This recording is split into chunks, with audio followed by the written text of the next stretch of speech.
오늘 우리에게 주시는 말씀은 에베소 3장 14절부터 21절까지 말씀입니다. 신약성경 311페이지입니다.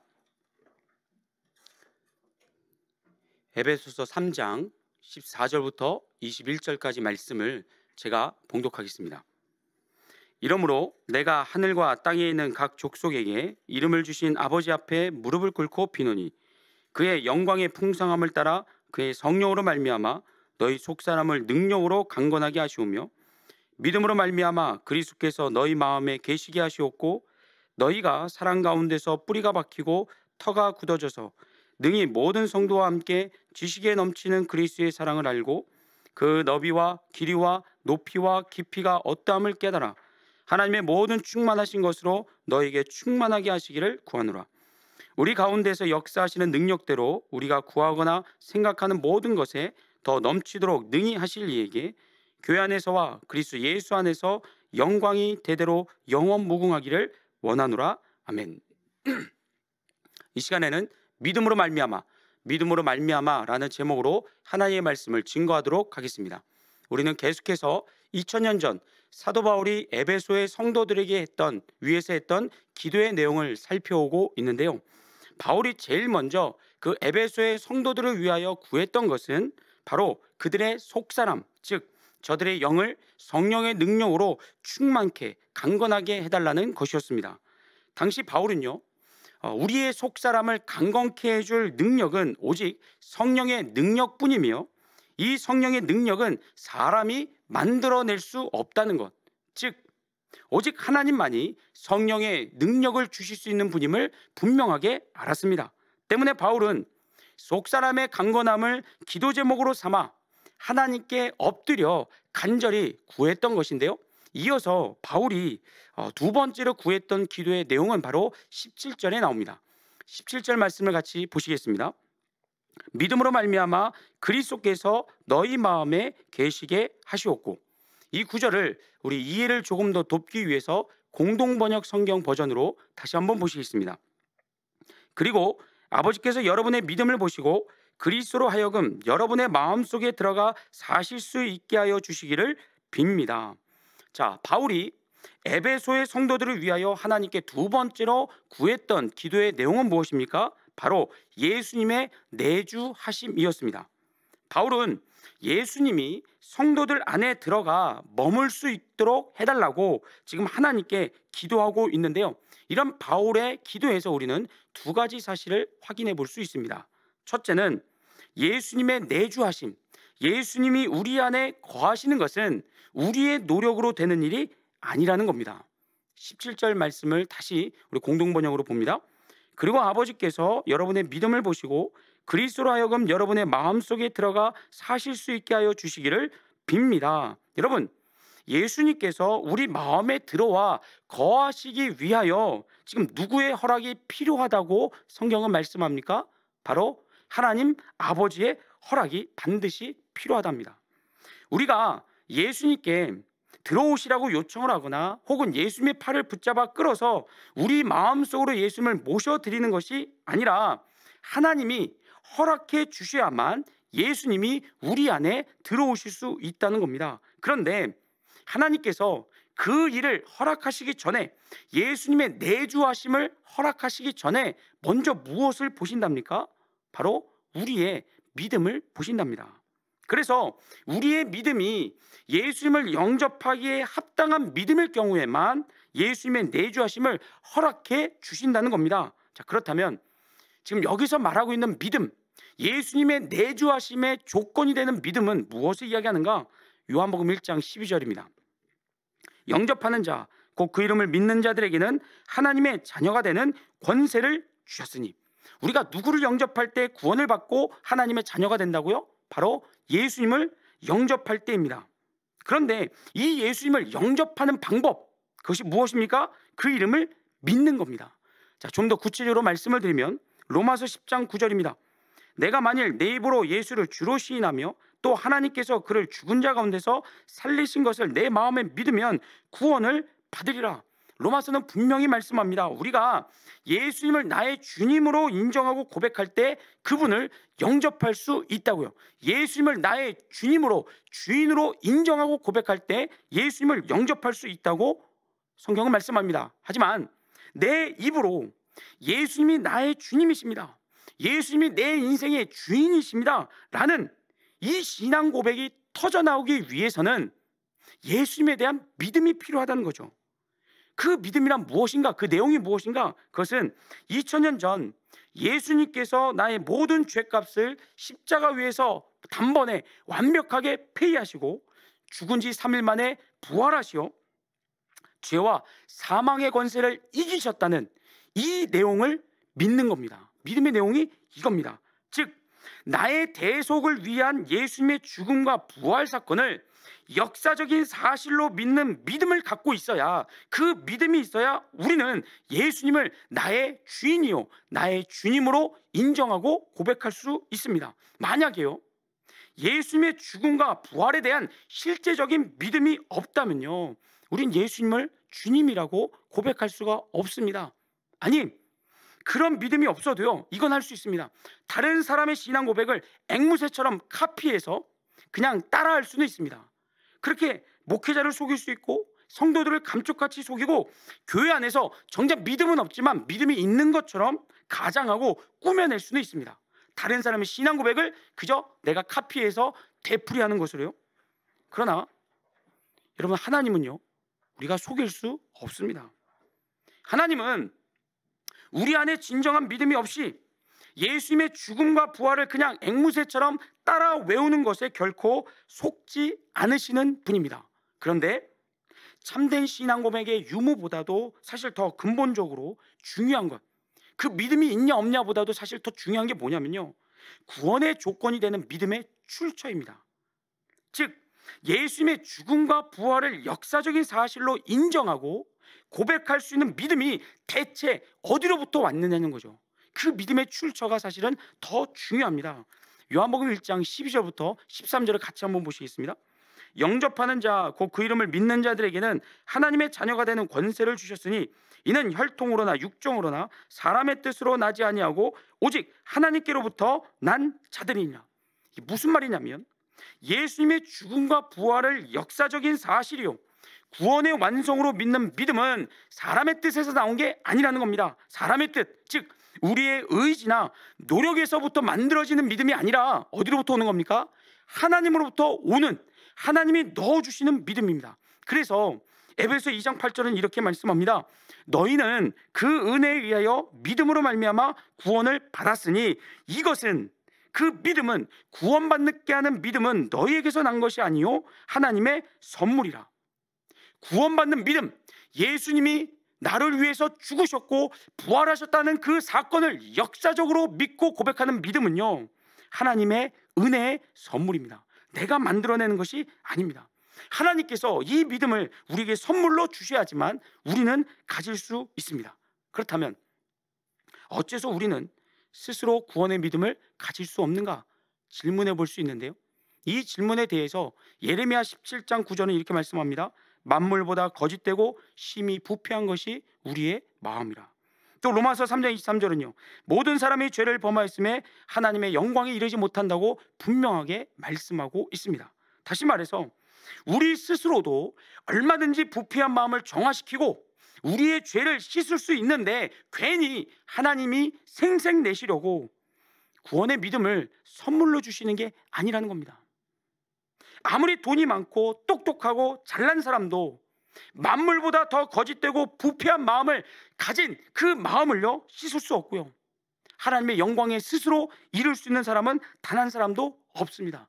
그래서 하나님이 독생자 예수 그리스도를 이 땅에 우리의 대속제물로 보내주셨고요 예수님을 십자가에 못 박아 죽임으로 우리의 죄값을 치르게 하셨고요 죽음에서 부활시키시사 죄사함의 구원을 하나님이 완성하신 것입니다.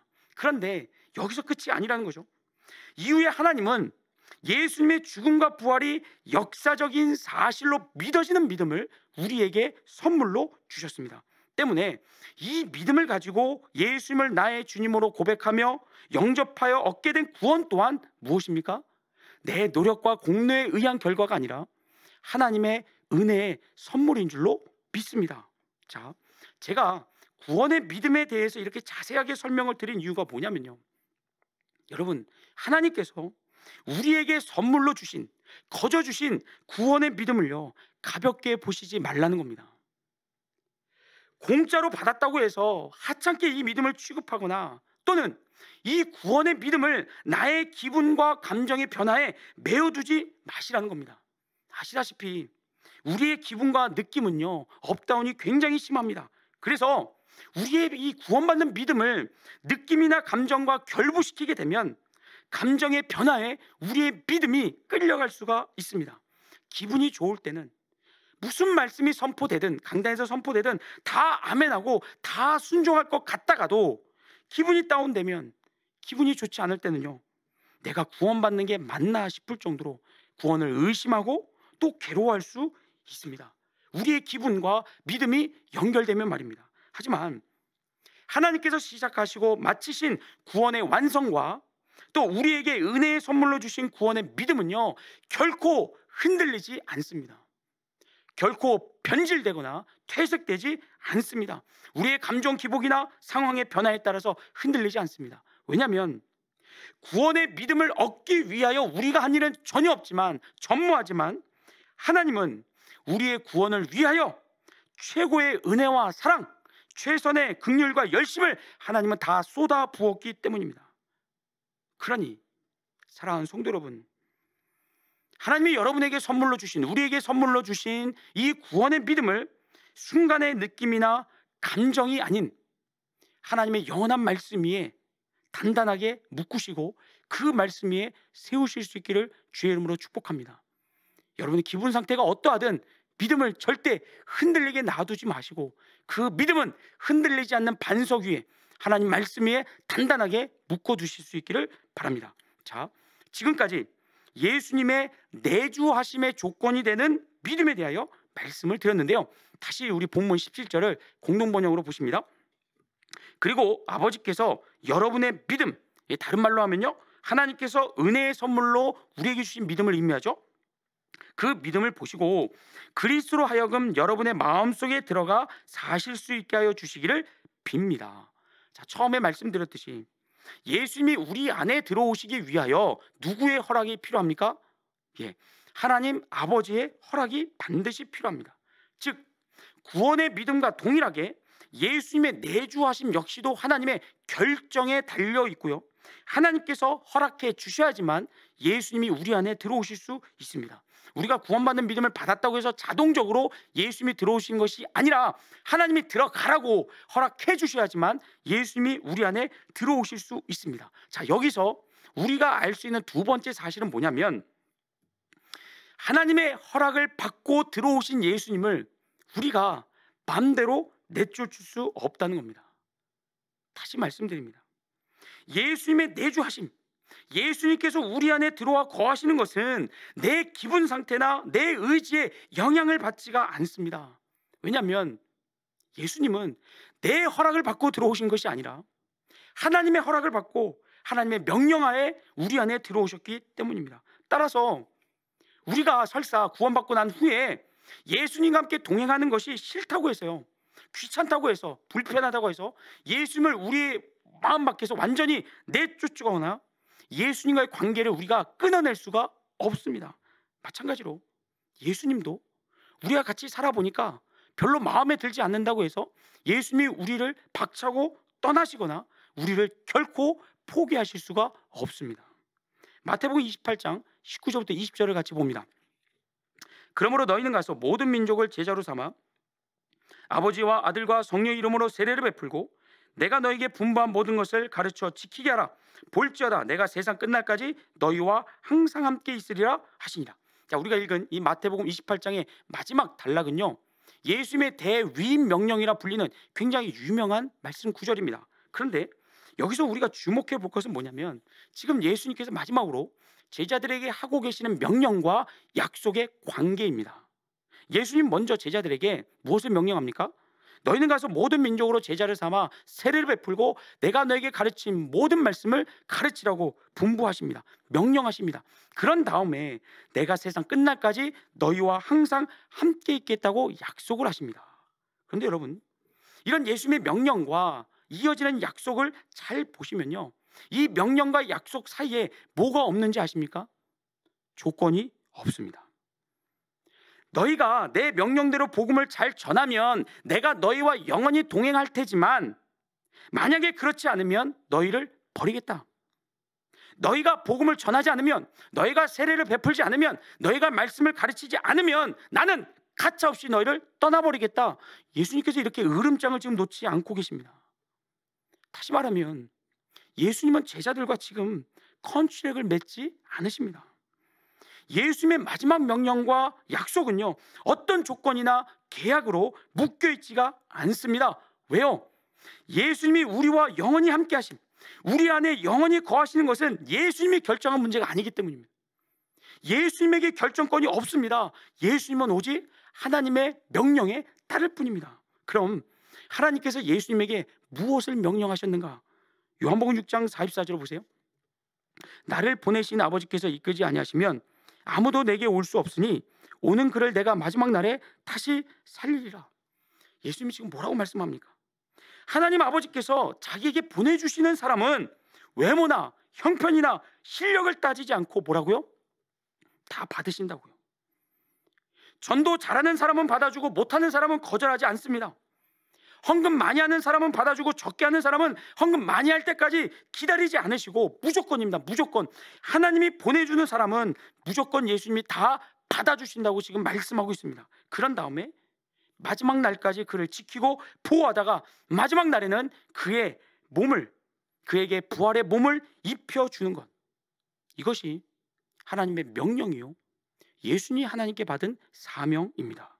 그리고 예수님은 이런 하나님의 명령에 순종하셨습니다.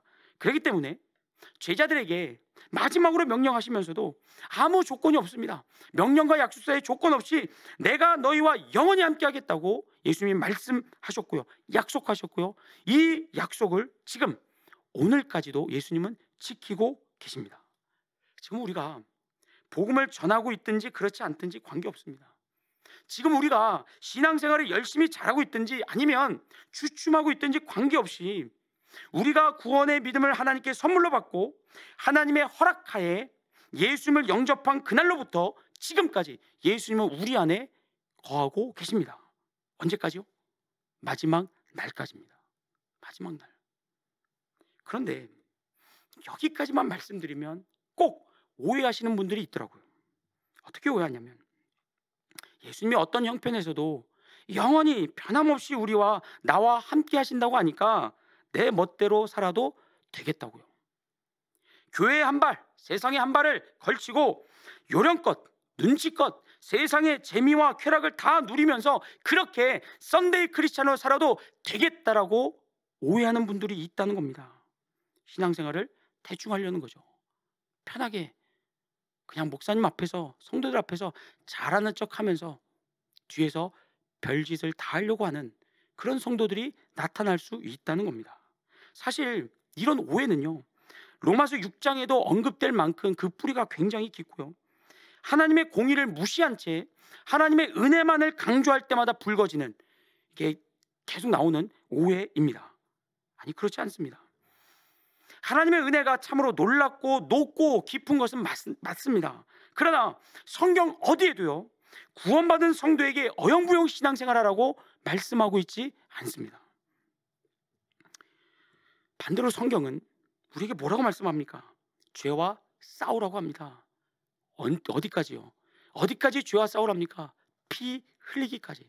피가 터지고 깨지고 찢어지더라도 죄와 싸우라고, 죽도록 충성하라고 성경은 우리에게 강조하고 또 강조하고 또 말씀합니다.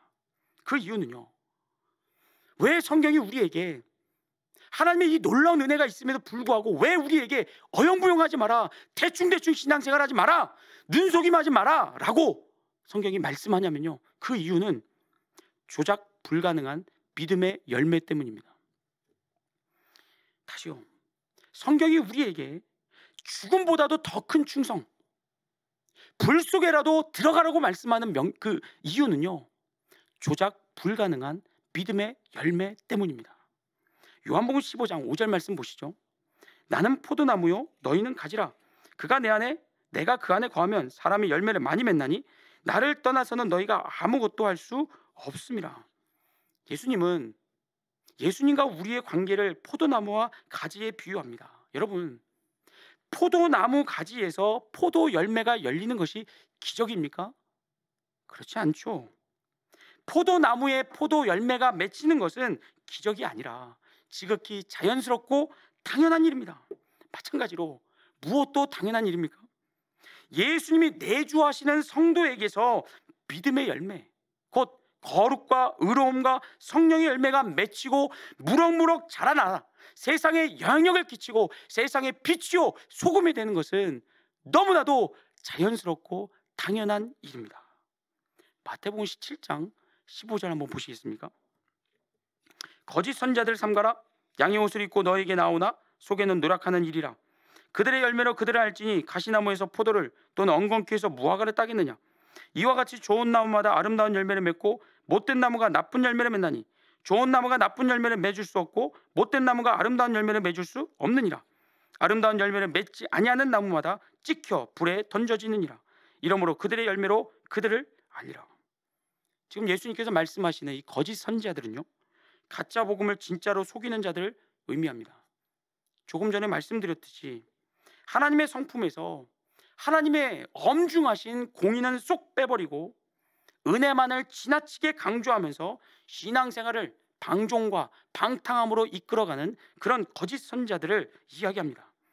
이 거짓 선자들이 결국에 여러분 맺게 되는 열매가 뭔지 그 다음에 나오는데요, 한번 보세요. 21절. 나더러 주여 주여 하는 자마다 다 천국에 들어갈 것이 아니요 다만 하늘에 계신 내 아버지의 뜻대로 행하는 자라야 들어가리라. 그날에 많은 사람이 나더러 이르되 주여 주여 우리가 주의 이름으로 선지자 노릇하며 주의 이름으로 귀신을 쫓아내며 주의 이름으로 많은 권능을 행하지 아니하였나이까 하리니 그때 내가 그들에게 밝히 말하되 내가 너희를 도무지 알지 못하니 불법을 행하는 자들아 내게서 떠나가라 하리라.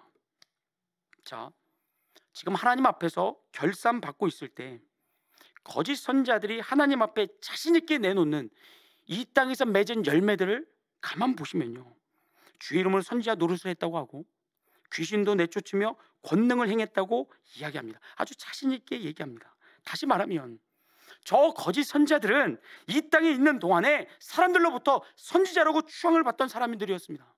또한 귀신을 내쫓는 권능을 행했습니다. 막 능력을 행했습니다. 그러니까 얼마나 이 땅에서 인기가 좋았겠습니까? 얼마나 많은 교회에서 강사로 초대를 받고요, 얼마나 많은 사람들이 저들을 훌륭한 영적 리더라고 존경하면서 따랐겠냐 말이죠. 그런데 정작 그들이 하나님 앞에 서서 하나님 앞에 자신 있게 내놓은 열매들을 보면 거기에 뭐가 없습니까? 뭐가요? 놀랍게도 거룩함과 의로움의 열매가 없습니다. 성령의 열매가 단 한 개도 없습니다. 거룩한 삶, 피 흘리기까지 죄와 싸워 이긴 승리의 간증, 죽도록 충성한 순종, 풍성한 사랑, 희락, 화평, 오래 참음, 자비와 양성과 충성과 온유와 절제로 대표되는 성령의 열매가요, 단 한 개도 없습니다. 왜 없을까요? 저들은 예수님의 포도나무에 붙어 있었던 가지가 아니었기 때문입니다. 그럼요, 이 땅에 사는 동안 예수님에게 붙어 있는 척 했을 뿐입니다. 실제로는 예수님의 양이 아니라 늑대면서 양의 탈을 쓰고 양인 척 했고요, 화려한 말재주로 사람들을 홀리고 마귀와 손잡고 능력을 행하면서 세상 사람들로부터 가진 인기와 박수를 즐겼을 뿐입니다. 그런데 이거보다 더 놀라운 사실은요, 성령의 열매가 없다는 사실보다 더 놀라운 사실은 거짓 선자들이 하나님 앞에서 자신들의 열매를 조작하지 못했다는 겁니다. 없는 성령의 열매를 급조해서 만들어내거나 이 땅에 있으면서 화려한 인기와 사람들의 환호성 뒤에 꼭꼭 감추어 두었던 불법들을 하나도 없애지 못했다는 겁니다. 그렇게 하나님 앞에 섰을 때 저 거짓 선지자들은요, 이 땅에서 자신들이 누렸던 모든 세상의 인기와 찬사와 존경, 그 모든 것들이 다 빛을 잃어버리고 저들의 불법만이 드러나 결국에 하나님으로부터 책망과 저주를 받게 됩니다. 마태복음 7장 16절부터 18절을 다시 보시죠. 그들의 열매로 그들을 알지니 가시나무에서 포도를 또는 엉겅퀴에서 무화과를 따겠느냐. 이와 같이 좋은 나무마다 아름다운 열매를 맺고 못된 나무가 나쁜 열매를 맺나니 좋은 나무가 나쁜 열매를 맺을 수 없고 못된 나무가 아름다운 열매를 맺을 수 없느니라. 아무리 거짓 선지자들이 좋은 나무인 척해도 사람은 속일 수 있을지 몰라도 하나님은 속일 수 없습니다. 더욱 저들의 열매를 감히 조작해낼 수 없습니다. 사랑하는 성도 여러분, 구원받는 믿음을 얻기 위해서 우리가 한 일은 아무것도 없습니다. 뿐만 아니라 예수님의 내주하심을 위해서도 우리가 한 일은 아무것도 없습니다. 우리의 구원을 위한 모든 일들은 다 하나님께서 해 주셨습니다. 하지만 그걸로 끝이 아닙니다. 분명 우리는 하나님의 놀라운 은혜로 말미암아 예수님의 포도나무에 붙은 가지가 되었습니다. 그러나 어떤 가지도 여러분 가만히 앉아서 열매를 맺지는 않습니다. 나무가 공급해주는 물과 양분을 가지고 꽃을 피우고 열매를 맺습니다. 물과 양분을 공급해주는 것은 나무의 몫이지만 그걸 가지고 꽃과 열매를 만드는 것은 가지의 몫입니다. 저와 여러분도 이와 같습니다. 우리를 향한 하나님의 은혜는 우리가 오해하고 남용할 만큼 너무나도 크고 놀랐습니다. 우리가 아직 죄인 되었을 때 하나님께서 죄인 된 우리를 위하여 자신의 독생자를 죽이시사 우리를 향한 자신의 사랑을 확증하셨습니다. 하지만 이 놀라운 은혜를 받고 이 놀라운 은혜를 받았다고 해서 여러분 가만히 계시면 안 됩니다. 하나님의 은혜를 핑계 삼아서 어영부영 편하게 대충 신앙생활 하시면 절대 안 됩니다. 왜냐하면 언젠가 우리 모두 다 하나님 앞에 서서 이 땅에서의 삶을 결산할 날, 이 땅에서 우리가 맺은 그 열매들을 하나님 앞에 내어놓게 되는 그날 반드시 오기 때문입니다. 그때 저와 여러분이 들어야 되는, 하나님으로부터 들어야 되는 말씀은요, 내가 너희를 도무지 알지 못하니 불법을 행하는 자들아 내게서 떠나라. 여러분 이거 아닙니다. 지금 하나님께서 우리를 향해서 준비하고 계시는 말씀, 참으로 구원받은 우리 성도들을 향해서 준비하고 계시는 말씀은 거짓 선지자들을 향해 했던 책망과 저주가 아닙니다. 어떤 말씀이냐면, 착하고 충성된 종아, 네가 적은 일에 충성하였으면 내가 많은 것을 내게 맡기리니 내 주인의 즐거움에 참여할지어다. 이겁니다. 하나님께서 마지막 날 우리가 하나님 앞에 서는 그날에 우리를 위하여 준비하고 계시는 말씀은 칭찬과 축복의 말씀이지 책망과 저주의 말씀이 아닙니다. 그러니 여러분 그 날에 하나님으로부터 칭찬과 축복의 말씀을 들을 수 있는, 듣기에 합당한 믿음의 열매를 여기서 준비하시기 바랍니다.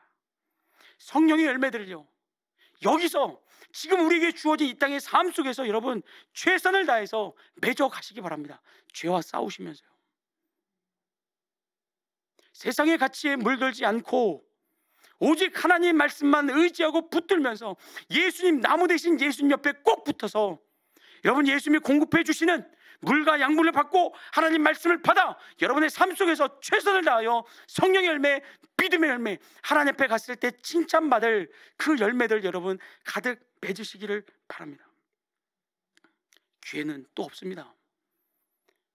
우리가 이 세상을 떠나 하나님 앞에 서게 되면 우리가 가진 나쁜 열매를 좋은 열매로 조작해낼 수가 없고요, 성령의 열매를 즉석에서 만들어내실 수도 없습니다.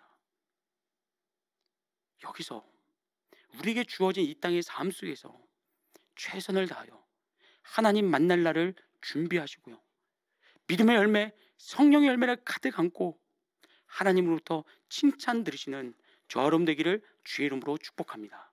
아멘.